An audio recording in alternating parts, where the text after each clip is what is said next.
If you have been struggling with sleep and specifically insomnia, then I am pretty sure that you know the feeling of falling asleep on your couch. You are absolutely drained. You cannot keep your eyes open. And then as soon as you get into bed, you are wide awake. It's as if you had just had 8 hours of sleep. You could not sleep even if you tried. And before we get into it, if you are new here, welcome. My name is Fiona. I'm a recovered chronic insomniac turned certified sleep coach. And I create all of this content out of educational purposes because when I was first struggling with insomnia, I used to find it so difficult, if not impossible, to actually find the right resources and the right messaging that truly reached me and helped me understand what exactly was going on when I was struggling with sleep. I know how isolating it can feel. I know how lost and how lonely this experience can be, which is why I hopefully in some way can also keep you company on this journey to true and lasting recovery. So let's get into today's video. And before we really dive deep into understanding why we are falling asleep on the couch and then cannot fall asleep in our bed, I want to quickly recap on what exactly is happening in the cycle of insomnia in its entirety. I am a huge promoter of education. I truly believe that the more knowledge you have and the more you understand the cycle of insomnia, the more you also recognize that your thoughts, attitudes, behaviors, feelings, all of this around sleep actually has a very real explanation that it's not going to make it any easier perhaps, but it definitely makes it easier in the sense that you can understand what's going on in order to then work its reverse to reteach our body and our minds that sleep is something that can naturally come to us without us having to chase it. So what exactly is the cycle of insomnia? You may be struggling, maybe it's been a couple weeks, maybe it's been a little bit longer than that, and you may still be asking yourself what exactly is happening and why does sleep feel so unattainable? In very simple terms, insomnia is the misidentified threat of wakefulness. We have perceived wakefulness, which is the opposite of sleep, as something that we need to purposefully avoid because we believe that if we are not sleeping, there must be something wrong. However, when we are conditioning ourselves to be afraid of wakefulness, this is going to trigger our fight or flight response. This is the complete opposite state that we actually want to be in when we are falling asleep. And the reason why it is so important for us to know this is because this is the primary reason why you are not feeling sleepy. When we have conditioned ourselves to believe that wakefulness needs to be avoided, when we are looking for sleep, when we're expecting sleep to happen, our central nervous system is going to do the complete opposite, then allow us to feel sleepy and tired.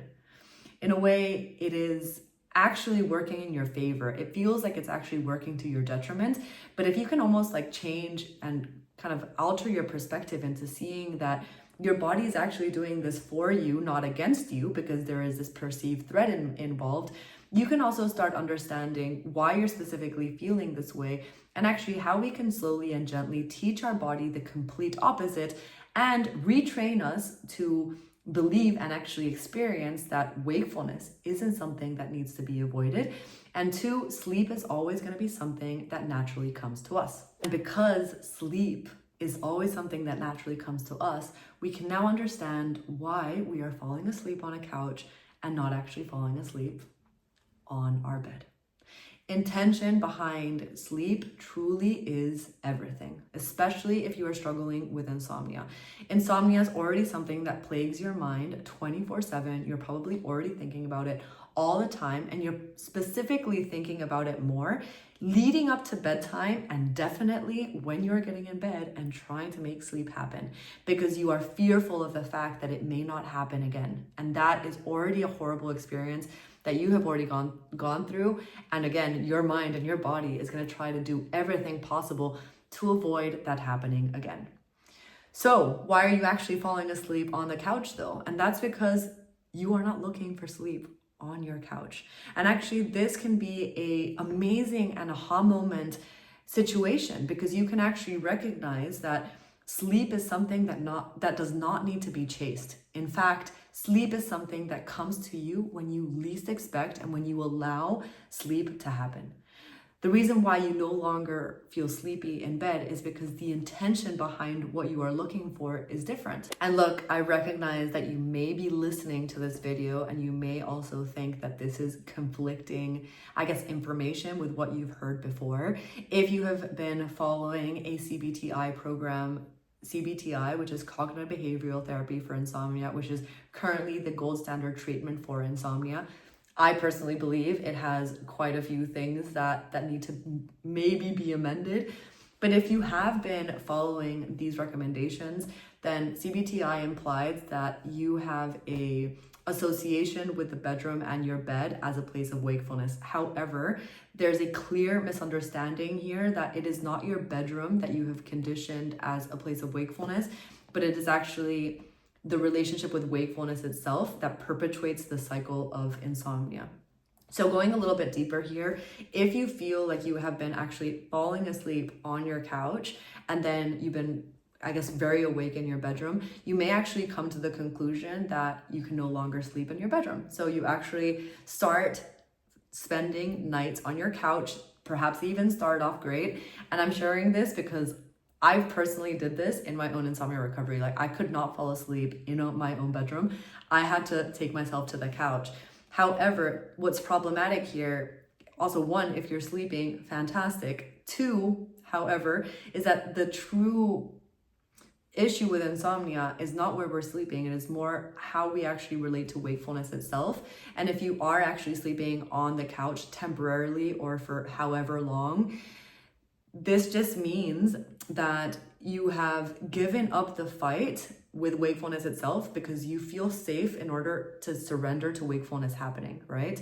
The reason why sleep may actually come quite easily in a different place that is not your bedroom is because you have almost like this association that this is a place where sleep naturally happens, hence you are actually not looking for it. However, what's problematic is that if the core, relationship with wakefulness hasn't yet been addressed, all it takes for a speed bump to actually happen is one thought or maybe one question, which is, again, thoughts are completely automatic things that you cannot control. So what would happen if the thought comes up around, what if I can't sleep on the couch tonight, right? That might spark all of these emotions, all of these thoughts, because wakefulness is still something that you are purposefully trying to avoid. And this could almost take you down into a spiral and in a way make you feel more broken than ever, which is why I'm trying to share this video and really teach you and educate you that when it comes to insomnia, regardless of whether or not you're trying to go to sleep on a couch or in your bed, the true important lesson here is actually how we relate to wakefulness. And to wrap things up, if you feel like you are falling asleep on your couch and then you actually try and go to sleep in your bed and sleep is nowhere to be found, you may actually be asking yourself, okay, well, what should I actually be doing in this situation? And number one is to remember that sleep is not something that can be chased and it cannot be controlled. So sleep is always going to be something that can come to you. And since sleep comes to you naturally, that means that you do not need to do anything to induce sleep, right?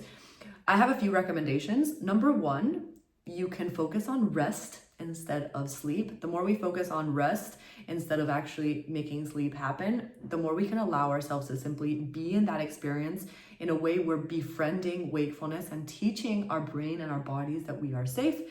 Two, if you feel like you feel quite awake, you feel quite anxious, you can always do something better with your time. I like to tell my clients that when you are struggling with insomnia and you cannot sleep, you can almost visualize this as a gift that has been given to you. You have been given all of this extra time. What are you going to do with it? I guess it's not always maybe desirable, and I know that you would rather be asleep. However, because you can't sleep, what else can you actually do to best utilize your time and actually befriend the wakefulness that you have been awarded?